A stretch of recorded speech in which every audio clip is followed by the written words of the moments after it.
And we're live. Hi, Making Bone Gang, and welcome to episode 5 of the Pelican Bone Outdoors podcast. Today we have Frank, and we're going to be talking about alligators and alligator hunting and all the other things that go along with it that I had no idea was involved in alligator hunting. How you doing, Frank?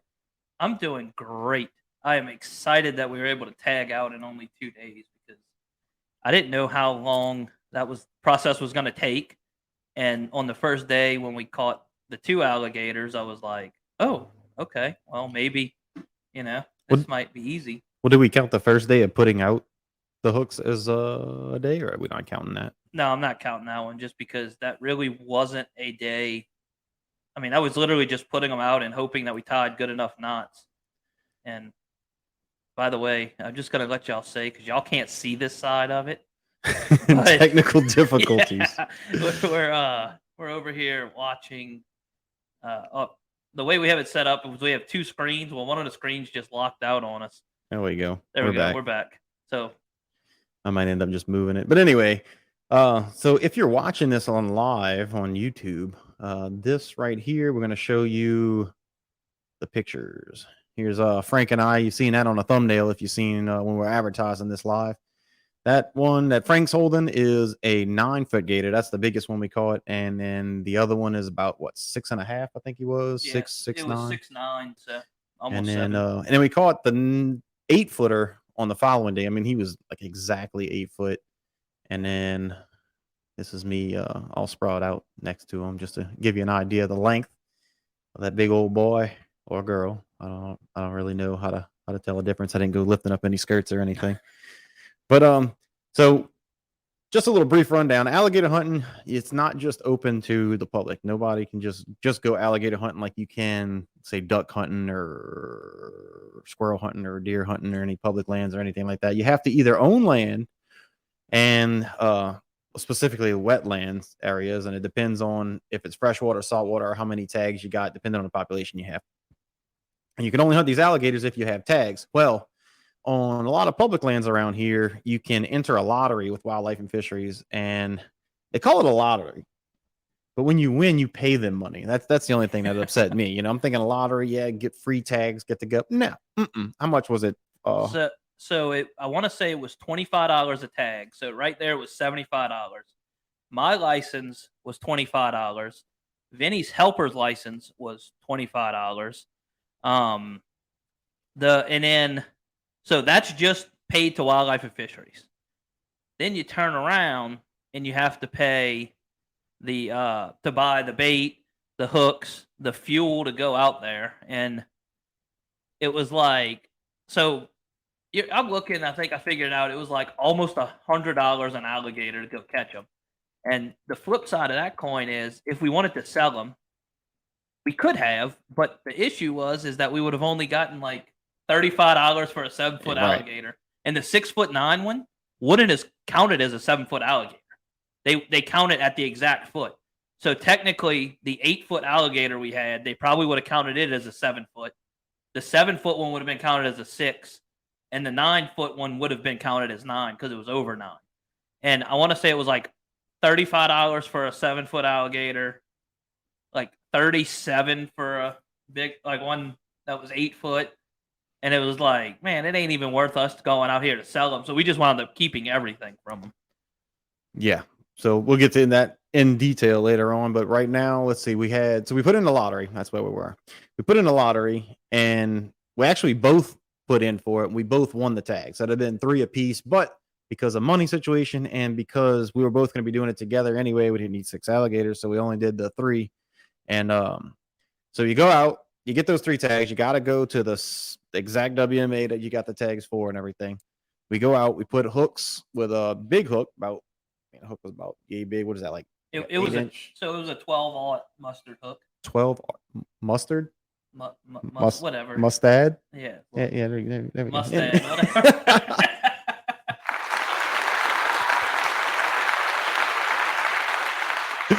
It's my podcast. I get to make fun of Frank. You can make fun of me on your podcast. Oh, don't worry.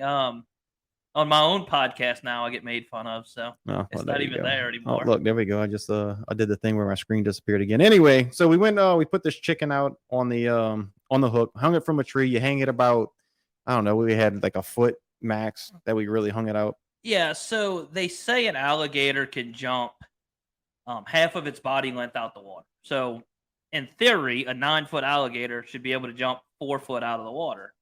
In Well, theory. in theory, the issue with a cold-blooded reptile at this late in the year, because I don't know what the water temperature I know in the river is like 76 degrees. So I'm assuming the water in the diversion was probably around the same.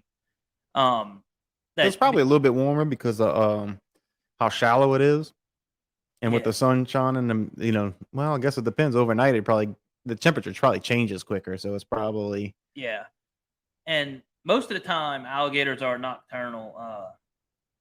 Nocturnal species, but we had a few days where it got up to in the 80s during the day, and so what we decided was, look, we don't care if we catch a 12-foot alligator or a 3-foot alligator. We're gonna take it home and we're gonna eat it anyway. well, we didn't have a choice. They say the first three you Yeah, catch, the first three you yeah. got. So how we would have done it if we wanted a bigger alligator is hang it higher. Right. But we were like, look, we're gonna do like depending on the depth of the water. Where we caught the 7-foot alligator, we only had it maybe 6 inches off the water because there was no way for it to get up and over the or to leap out the water. And then the other one I think was like a foot and a half, 2 foot off the water. So we weren't discriminating against any alligator. Any of them that would have bit, we would have took. But I was excited that the small one was 7 foot. You know. So we put the chicken out, and then we marked it, of course, on the GPS, so we know where we put them all because we spread them out a little bit. One of the spots I knew they had a big alligator there.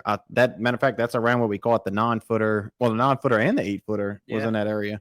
Last year I had gone. We went nutria hunting with Spence, my buddy Spence, and Lucas. And while we were nutria hunting, they had a big old alligator head sticking out the lilies, and he was pretty dormant because it was cold, man. It was cold that day, so he wasn't moving. He just had his snout out the water, breathing. He was probably just chilling. So that's why we put him right there because I knew they had that big one hanging around, and it wound up paying off. So the next morning we go out there to go check the lines. We checked 1, 2, 3. I think on the third line we actually had the 7-foot alligator. Yeah, the 6'9". 6'9". I'm calling him 7 foot. All right. Yeah, that's all right. I know how it is. The YouTube bass. So you pull up Yeah. a half pound and say it's 3 pounds. I get it. But so we checked that one, and Vinny looked at me. He's like, "So do you want to shoot it or do you want to pull it in?" And I'm like, "Man, I think pulling it in is going to be the fun part of this whole adventure." And so I was like, "All right, we'll grab it." So I grabbed the line. He pulled. He wasn't bad. He didn't. I mean, he was thrashing, but he basically once we got him to the surface, just rolled. I tell you what, that was a misconception I had because I've seen Swamp People and I can't stand that show. But anyway, I always thought that because I pulled up alligators on a jug line before and his head just came straight up and then he jerked and took off. But all of the alligators gave us a fight. None of them just came to the surface and let us shoot them. And keep in mind too, when Frank says he's gonna let me shoot it, Frank thinks he's playing Call of Duty with his 22 because he has what would you call it? The proper name for it? So I have a 1022 with an Archangel kit on it, and what that did was allow me to put picante rails. I mean, that might be salsa. Look, I ain't good with terminology like that, but talking in general. yeah, that too. But so anyway, he looks like he's playing Call of Duty out there with a 22. Even when we go nutria hunting, he's sitting there with a looks like an M4 22. So I loaded it because I looked at video and I was like, "Here, the magazine's in it. Just pull it back." And I handed the gun to him, and so I pulled up the line. Alligator came up. It spun a little bit, but it wasn't like terribly like violent. He just kind of like spun, rolled. We had to get him to calm down a little bit to where we could actually dispatch him. And once we dispatched him, we taped his mouth, pulled him in the boat, and we went on to the next line. Well, the next line was up, but yeah, the line after that is when we had the 9-foot alligator on it, and let's put it this way: that alligator actually cost me even more money than the other two. Well, Frank, if you wouldn't have a 22 rifle again that looks like GI Joe going to Afghanistan, then the situation wouldn't have. Let me go ahead and tell the story since I'm the one that almost died and with this alligator. But did you die? So Frank pulls this alligator up. As soon as the head breaks the surface of the water, we knew this sucker was big. It was a lot bigger than the other one because the other one was, like I said, over 6 foot with a narrow head. But this sucker, big old head, big old wide head. So he pulls it up. It's thrashing all over the place. I'm trying to get the gun. I'm jumping up on the deck while he's fighting this alligator. We both on the bow of the boat on the deck, and he gets the alligator up, and I'm trying to maneuver to where I can get him. I almost fall out the boat on the other side while this alligator's thrashing around. My life flashed before my eyes. I will say, when that alligator took off, if somebody would have been in the back of the boat, I would have cursed them out for kicking the boat in gear. That's how fast he took off. That's what made me lose my balance.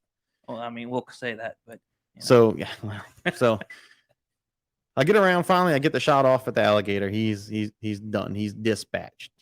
But since he's such a large alligator, I wasn't sure about that shot placement. And before I put this dinosaur in the boat, I wanted to make sure he was good and cached and wasn't going to wake up in an angry mood on the way back. So I go to squeeze off another round because of, again, Frank's semi-automatic assault weapon, and click.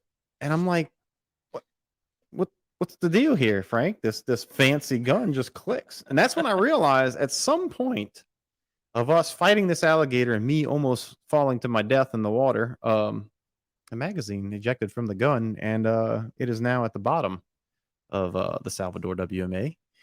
And so that cost Frank a little extra money. So we had to reload. No, I used your my pistol, the 6-shooter, to do it to just to make sure. So a little bit about the regulations. Every hunter when hunting alligators are actually allowed to carry 2 22s on them to dispatch them.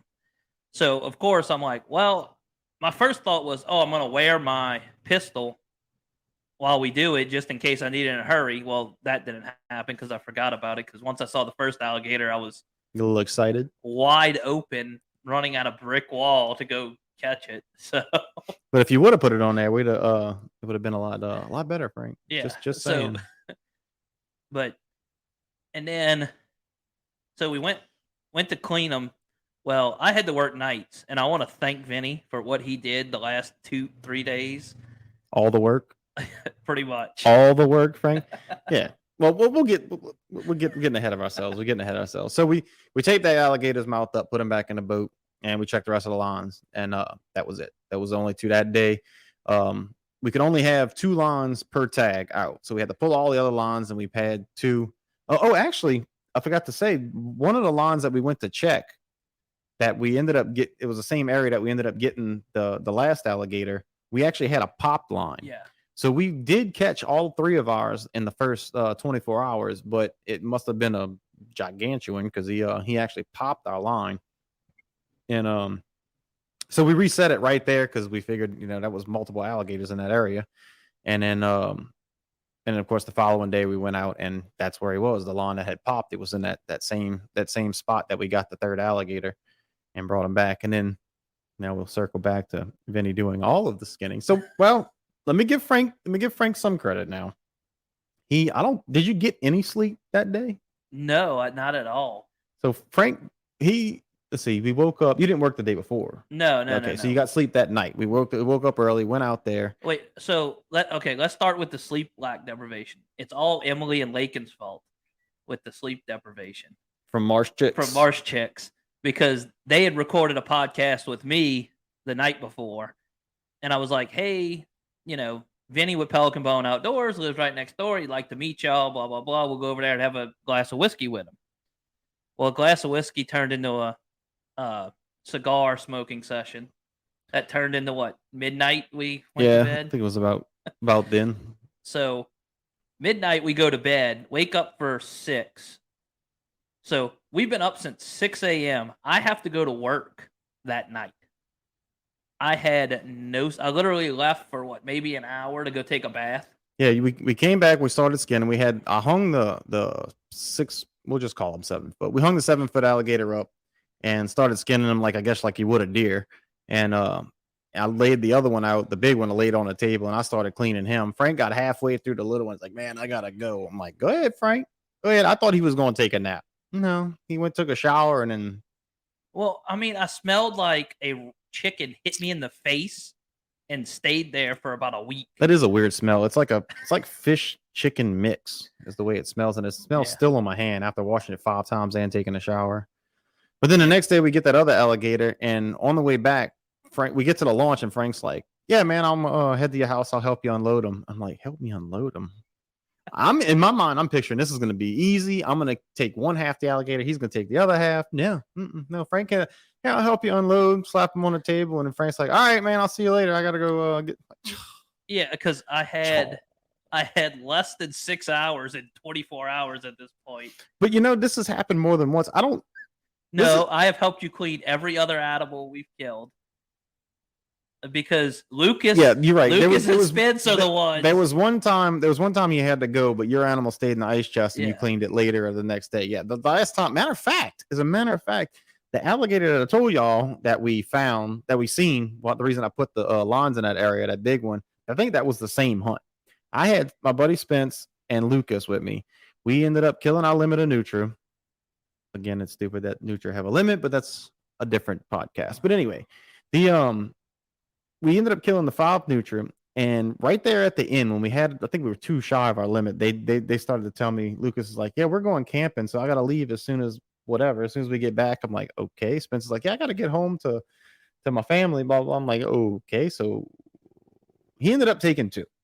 He ended up taking 2 because that was his first time skinning it. So he was willing to do it, but he had to take it home, and he was wasn't sure about how it goes. So he said, so yeah, I ended up skinning. You actually called 13 me that nutria. day.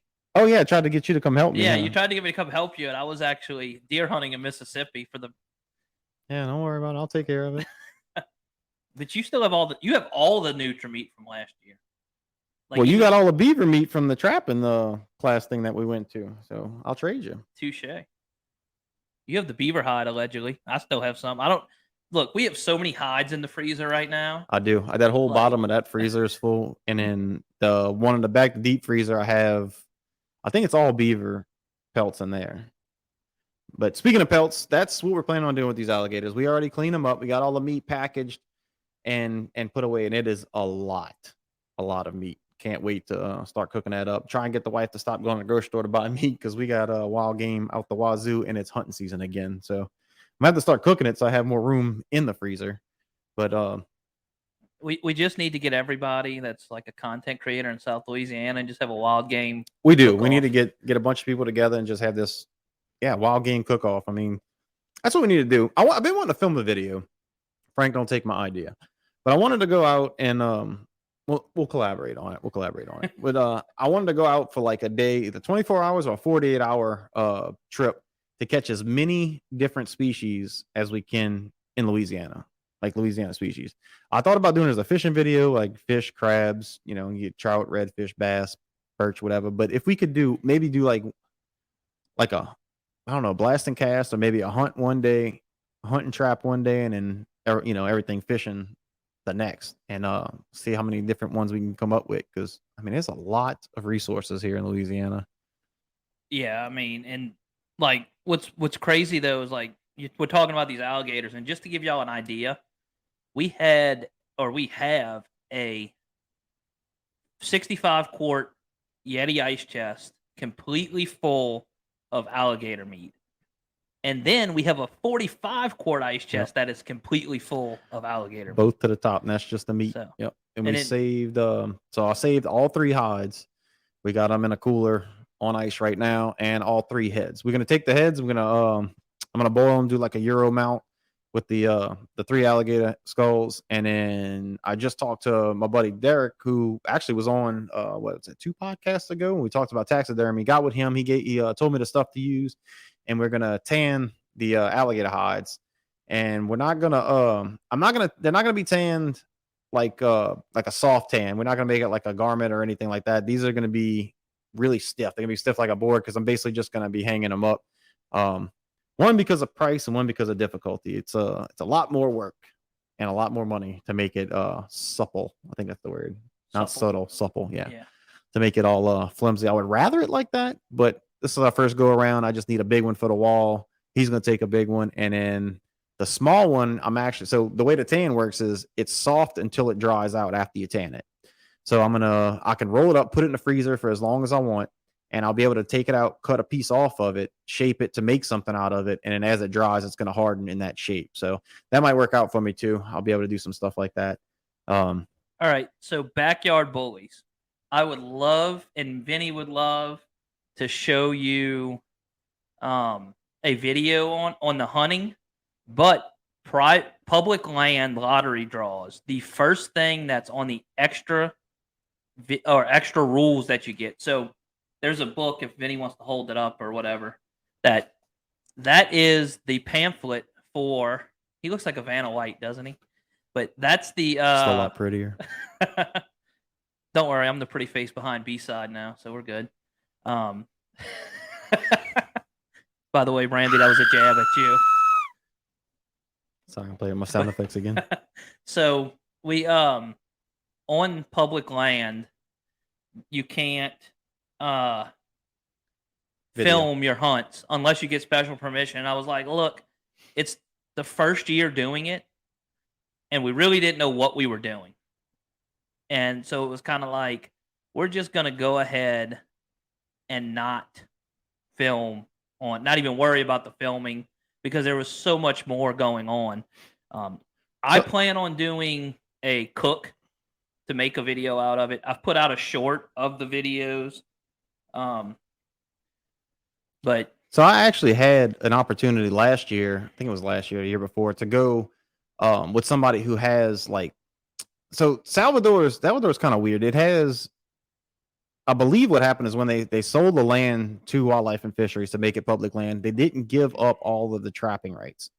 So there's sections I think that's how this works. So there's sections where people will have the alligator tags as if it was their own property. They get that many tags, as well as they get the rights to the hunt and trap the nutria and able to sell the tails for $6 or whatever. So a guy my dad knew, we linked up with him, and I was going to go, ended up not being able to go that year, but filling out the paperwork, it said you had to get permission to film.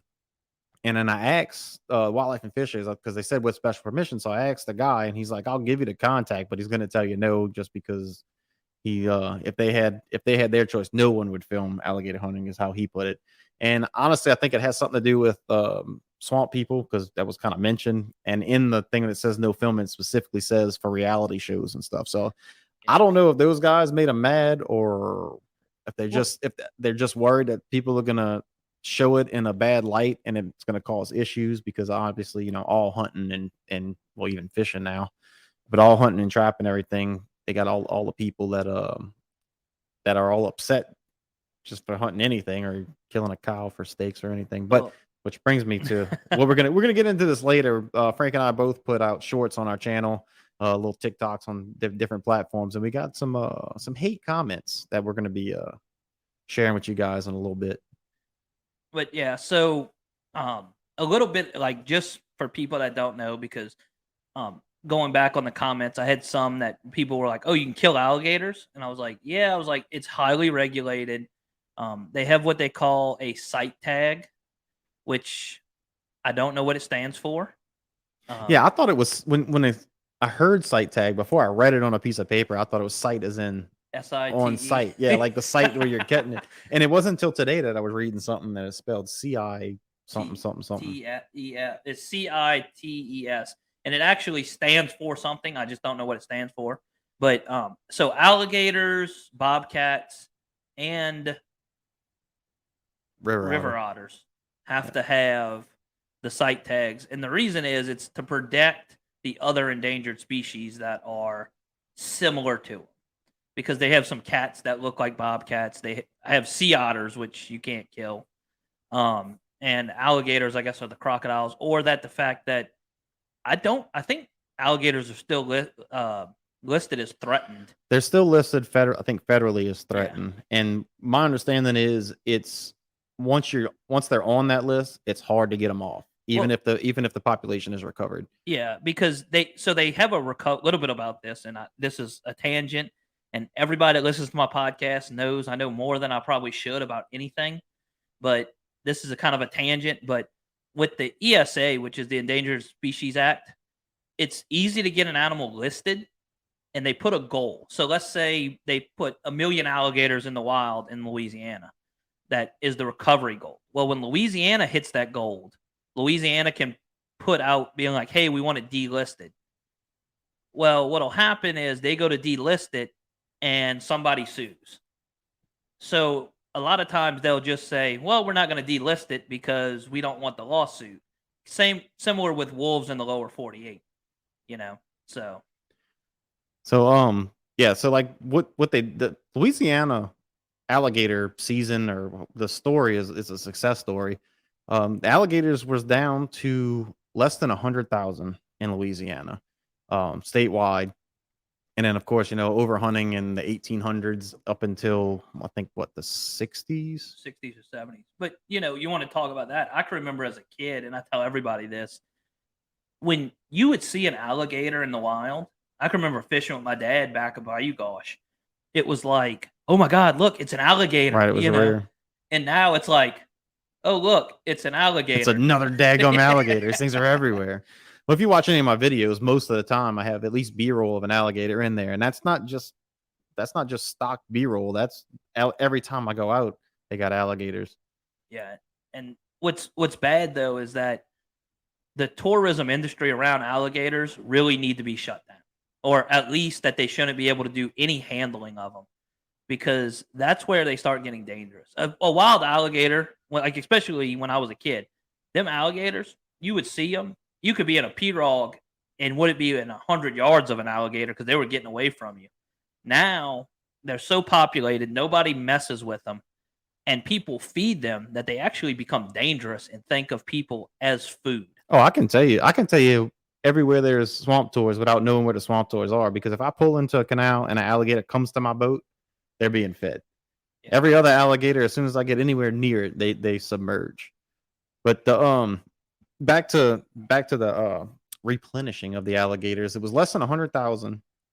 And then once they implemented alligator hunting season, 1962, I think I'm trying to read. I read it earlier, but I can't remember. But anyway, the program they used ended up getting the alligators as 2 million now in the wild, from less than 100,000 to 2 million in the wild, and another million in farms. That's separate from the 2 million that's in Louisiana. So there's 3 million alligators in Louisiana, 2 million of them being in the wild. So do you want me to talk a little bit about the egg harvest program? Well, I was gonna, but if you want to steal my thunder, I can do it. No, go ahead. I mean, I'm the guest. I should have the right to talk, right? But anyway. No, you're the guest, so tell you when to talk. Look, I'm just saying, I can't talk on my own podcast now, so I have to talk on other people's podcasts. Go ahead, Frank. So Louisiana back in the 70s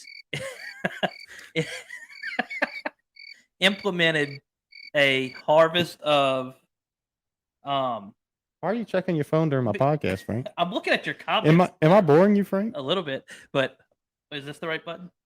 Yeah, there you go. So back in the 70s, I believe they implemented this program where you could go out, collect eggs, collect a certain percentage of eggs, and you raise them to where they're 4 foot long, and you have to put 10% of them eggs back into the wild. And they got that number because I think it was like 1% of wild alligators don't make it past 4 foot. They'll get eaten by other alligators before that. Right. Once they reach a certain size, their success rate, their survivability rate goes significantly higher. Yeah. Well, just recently, I think within like the last 6 months, they talked about reducing from 10% to 5% and dropping down from 4 foot to 3 foot. Right. So that they can release less at a smaller size to reduce the population explosion of alligators. And one of the reasons that alligator eggs have such a low survivability is the same reason we were talking about quail, is the red ants. Red ants is not a native species to Louisiana, just like half a ton of thousands of millions of other species that are here that don't belong. and they get into the eggs as well as birds and different things. So the survivability of them collecting the eggs and incubating them and being able to hatch them in a farm situation, a controlled environment makes it more successful. And then they, like Frank said, they release them. They'll notch the tail and put a tag in the toe when they release it, so that when they're harvested, they know whether or not it was a farm raised or a wild alligator. And that, of course, is I guess just a data thing that Yeah. they can collect to So what I found really impressive, because I really did want to kind of catch a farm raised alligator, because I wanted to, because I don't know if they allow you to keep the tag, but you know how like banded birds are the big thing it to would be like kill. abandoned, right? Abandoned I wanted a alligator. banded alligator. Every single alligator we caught was a wild caught alligator or wild raised alligator, which Right. was I was Which is a very great impressed. thing, actually, Yeah, because I mean that means they're reproducing and yeah. surviving in the wild, and outside of the farm raised But alligators. you want to like the population explosion. Another thing during teal season, um, my uncle almost lost his dog to an alligator. He said if he wouldn't have grabbed it when he did to pull it in the boat, Yeah. he had a 7-foot alligator that was trailing it the whole way to the boat. And that's one of the things I'm afraid of with whaling. It's gonna have to be cold for a while, or I'm gonna have to just dove hunt or something Yeah, with them. Like, that's kind of why I gave up on really training Winnie, because I was like, first of all, the person I'm going to duck hunt with is Vinny. I'm not going to bring my dog if he has his dog. and we never shoot ducks anyway. Yeah, we don't even see ducks with Vinny. So I was like, there's really no reason for me to train her up to do that. So then my plan was to train her to be a blood tracking dog for deer. And I realized the only thing she would hunt is a piece of cheese. And now she's just lazy and doesn't want to get outside. If she sees a puddle of water, she'll walk 100 miles around it. Well, I feel more comfortable like when I go out and hunt in Hopedale, because of the brackish water. There's not nearly as many alligators, and we hunt in small ponds a lot of times too. So you'll be able to scout the pond and see if there's any around there, hopefully, and that'll make me feel a little bit better. Yeah, you say that like when I hunted I think it was Maurepas, or Manchac. I don't know. Whatever WMA I hunted over there, they're like within a half a mile of each other, but I didn't see hardly any alligators. But Like that's that's gonna be mostly fresh, but they might be some salinity because it's connected to the lake right there. well, with the pond we were hunting, like they had a row of rosos that might have been 30, 40 yards wide, and Lake Pontchartrain was on the other side of Yeah. it. So Well, it's probably gonna be mostly fresh because it's more north. it's west side of the lake. Yeah, I don't So know. Have to go test it. none of us. Look, me and Vinny are not professionals by any means. Not a professional anything. We just kind of wing this, and people think we're experts on it. We just I don't think we're in danger of being mistaken as that. Matter of fact, go ahead and fact check everything that Frank says in this podcast. And then if he says anything wrong, feel free to blast him on his social media. If I say anything wrong, just yes. sweep Listen, it under a rug. go to all of the B-side outdoors and give all of the feedback you want. Please Yeah. do. Yeah. Please do. And unsubscribe. And no, do not unsubscribe. Subscribe. Give all the feedback you want, because the one with the 3 crying faces right now is the one that has to deal with it. The 3, oh yeah. This is what he's talking about. That's Frank's partner in crime now on his podcast and social media. all B-side, huh? Yeah. She's taking over handling the social. She's taking over media. B-side. Frank doesn't know he's getting a letter next week saying that he's released from the brand. Yeah. I did a podcast which will be coming out tomorrow. What's the day? Wednesday? Wait, I don't remember agreeing to any marketing on my podcast. Oh, I'll always market mine. I'll shamelessly plug everything I do. So this is so talking about actually look at this. This is a short that I put out a while back. Back down here by the Twin Canals when I did a video out here, and this alligator was doing this. So I came across this guy today.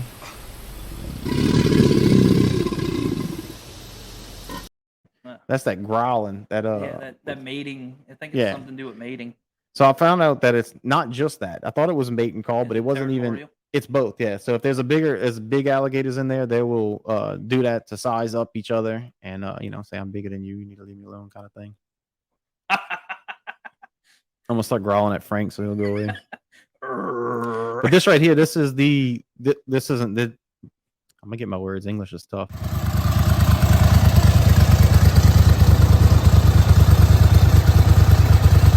A story at first, and then I made it.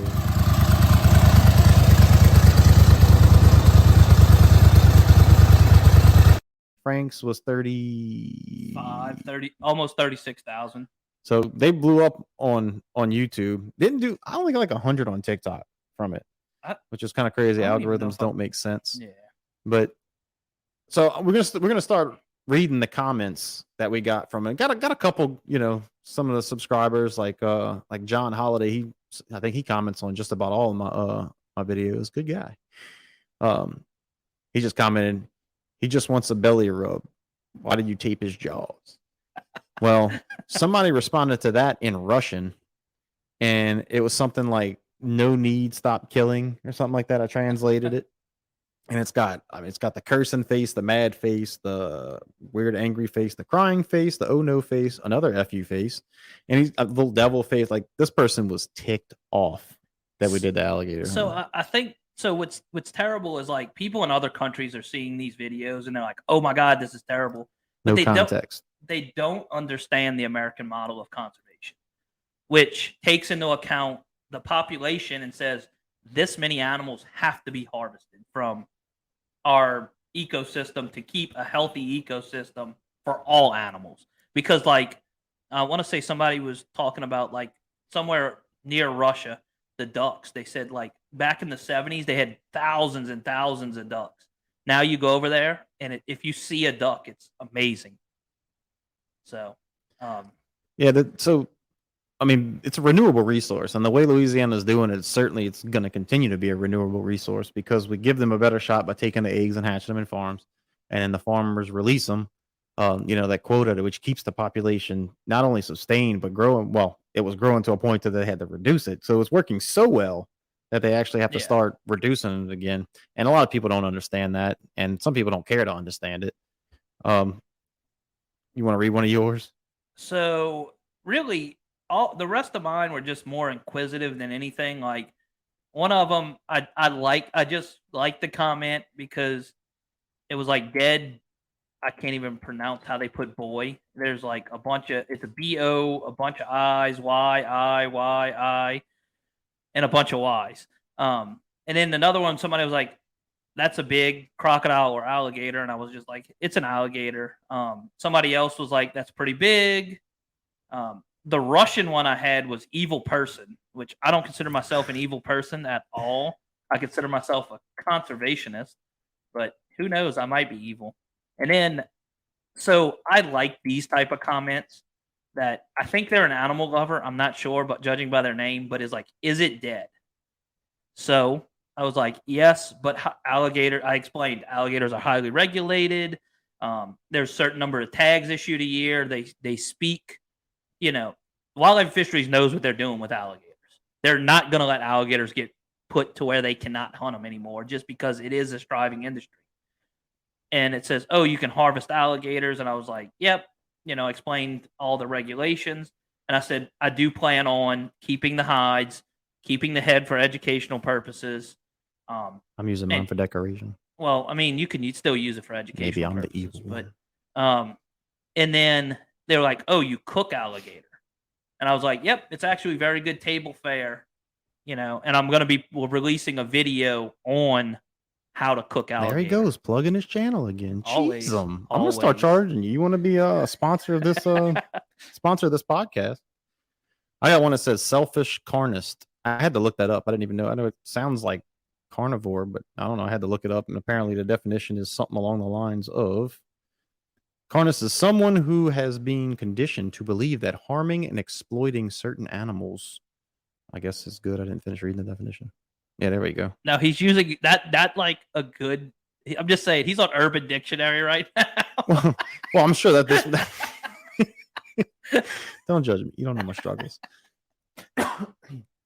Oh well, but yeah. So there's that, and then one says I don't know if they're. I don't think English is this person's first language. Alligators on the verge of extinction. It's time to stop hunting on them. Yeah, well, and that right there is just complete ignorance right. of what they're talking on. And because, you know, like I'm going to use for trapping example. I was like, man, I don't see how you can say a trapper has unlimited animals they can harvest a year. But you go to we went to a trapping class and they explained that all your fur bearers have a huge population regeneration every year. So if you harvest one, or let's say for every one raccoon, there's six more being born. Yeah, You so I know, don't know. I mean, I don't know how it would relate to alligators. I'm sure it's obviously going to be different than a lot of the fur bearers we trap, but a habitat can only sustain so many animals. So once that habitat reaches its quota, if you will, of raccoons, for example, the rest of them aren't going to survive. There's either not going to be enough food, and the babies will starve and die off, or predators or whatever. So it's only going to hit that ceiling regardless. So every time you take one, that's given the one that would have died a chance to survive. So he's going to survive. So unless they're extremely over hunted or over trapped, which of course wildlife and fisheries is making sure that doesn't happen. That's why they do the data and the research and everything like that. You're going to maintain that population as long as we don't keep losing habitat. But of course we keep losing habitat for all kinds of things. well, you say we're losing habitat and all of that, but the number of trappers have been in decline since the That's last fur true. boom. And honestly, Louisiana, the trapping regulations are extremely lenient. But I do believe that if you ever do want to get into trapping, take a trapping class, understand why, and understand how to defend your position, and don't just be like, "I'm doing it."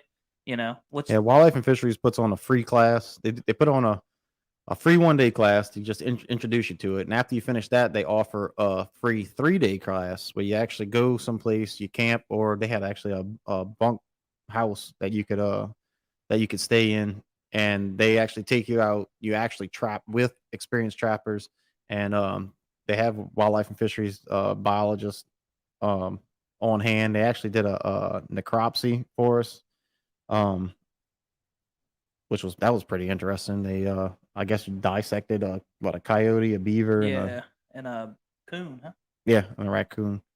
It was a doctor from LSU that came and did that for us. He's so Dr. Fabio that did it put on a excellent presentation. He was a tad bit difficult to understand, but then again, so was the president of the Trappers Association. So, but he walked through everything. He talked. I mean, if you had any questions, he'll do it. I believe he's actually doing another demonstration at the or yeah, another demonstration at the Trappers Convention on the weekend of the 4th, November 4th. So anybody in Louisiana that wants to do that. Yep. Oh, and by the way, I wanted to ask anybody listening to this or watching this live or listening to it later on the podcast, if you or someone has private land that has alligator tags, reach out to me on Instagram, whatever. I would like to film an alligator hunting video, and I have no way to do it because all we have is public land to hunt on, and I'd like to get that video before Frank does, since he's been plugging on my all his stuff on my podcast. I'm gonna pay for a guided trip next year just to meet you. Probably will. But yeah, hit me up, instant message me on Instagram, Facebook, or whatnot. But in response to the alligators that are going extinct, one person says, laugh out loud, there's like 1.25 million in Florida and more than thousands by America. That might not even be his English, might not be his first language either. And then the next person put, yes, but they are native. Catch and eat iguanas. I guess they don't know that we're not in Florida. But I would love to catch and eat iguanas. If anybody knows a way I can go out there and do that, also hit me up. Dude, I want to.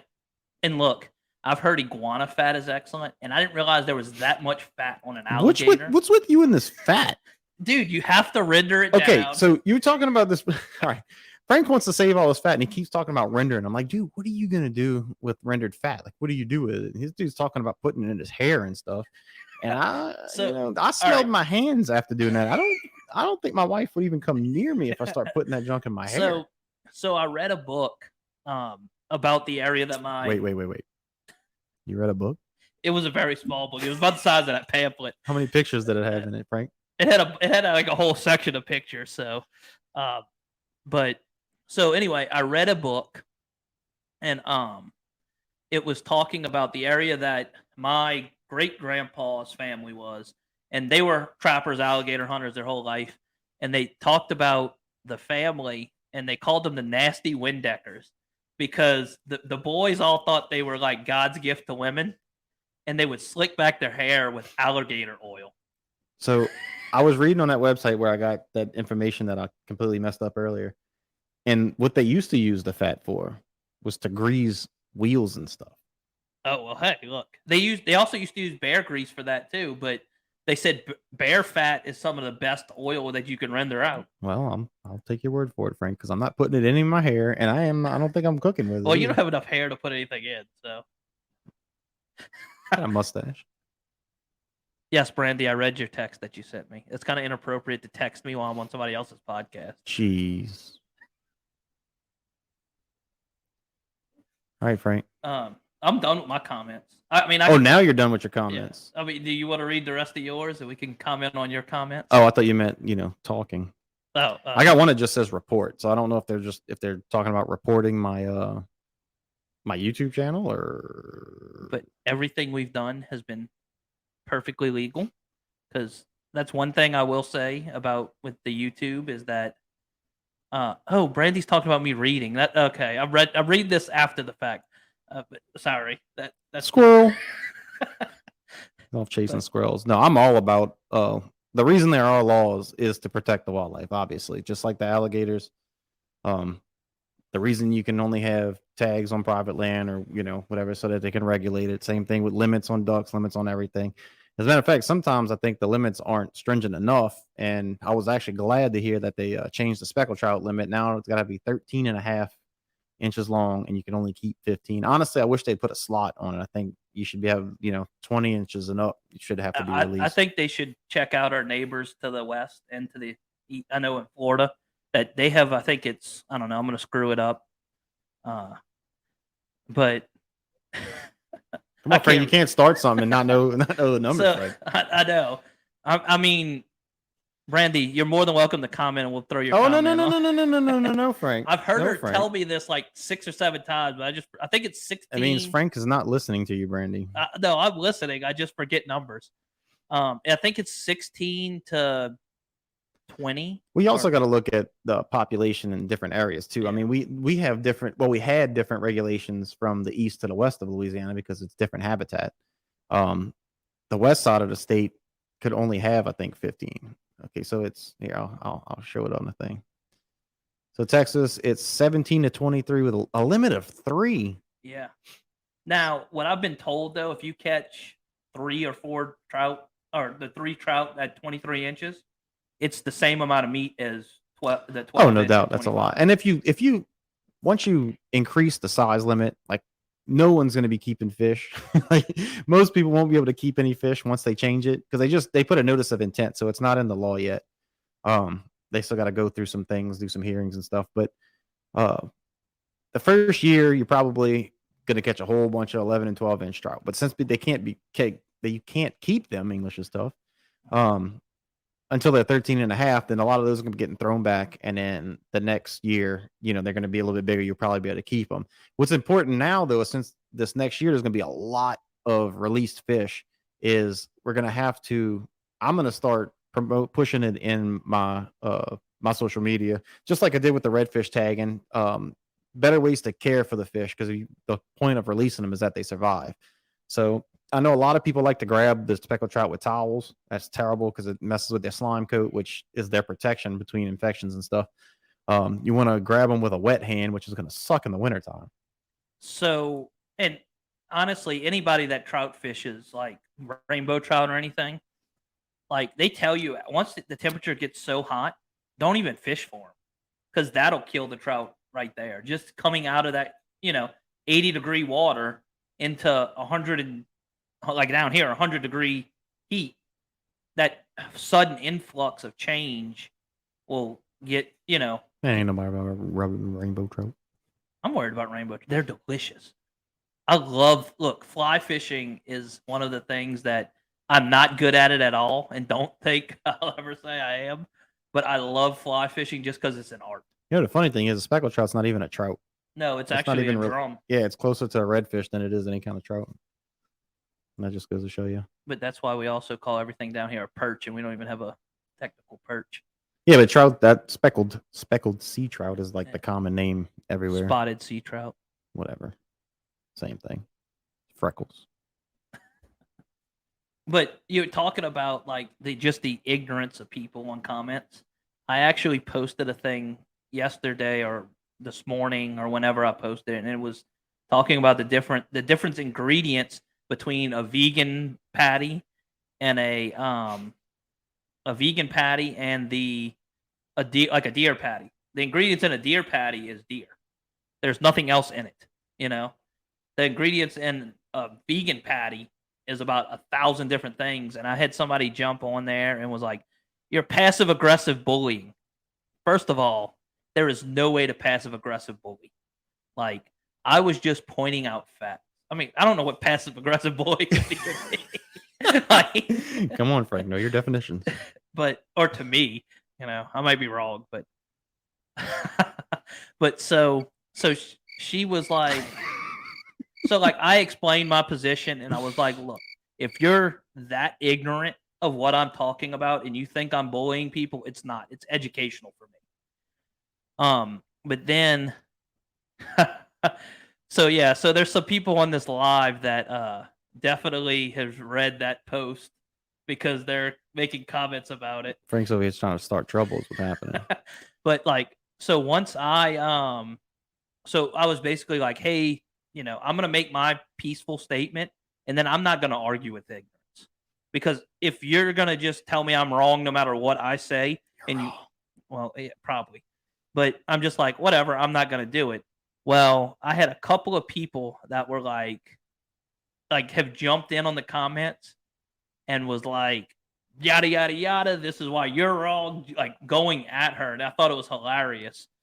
And and then Brandy commented something. The girl was like, "You're not even invited to the barbecue." And Brandy was like, "I brought the grill to this party." Back to that comment that it said, "Why did we tape the jaws?" So reptiles, I know snakes. So this is my first time dealing with a dead alligator, but I knew it was a reptile. Snake, you cut a snake's head off, the head will still bite you, and the body doesn't stop. So we found out it's the exact same way with an alligator. We before we pulled them in a boat, we dispatched it, and we pulled the head up to the boat, and we put electrical tape around the mouth because I didn't know how much they would move after, and it's just muscles and nerves firing the whole time. And what's crazy is, on the ride back, you got a leg moving, you got eyes moving and everything. The animal's deceased. He's not living anymore, but the muscles and stuff are still firing, which is a very eerie feeling when you got this huge dinosaur in your boat. And then when we got it back to the house and I threw him on the table to start cleaning it, it was lifeless, not moving at all. As soon as the blade touches the meat, no matter where it was, every time I touched the meat, the leg would contract or the tail would swipe. Like the last one we got, when Frank went home and took a nap, I was cleaning that last alligator. Every time I tried to skin the tail, his tail would swipe. I thought I was gonna get knocked out by this dead alligator. So that was a pretty freaky little experiment. There we go, dude. English is tough. And there's Frank checking his phone again. Well, I have other issues. That's it, Frank. But nope. So you're not welcome to. What was crazy though is like the 7-foot alligator when I went to put the sight tag in them. So the way you put the sight tag in the alligator is on the back of an Do you have a picture of an alligator so we can kind of, of his tail good or anything? Nope. No. Okay. So we don't have one, but anyway, if you notice, there's ridges down the bottom of the back of the tail. What you do.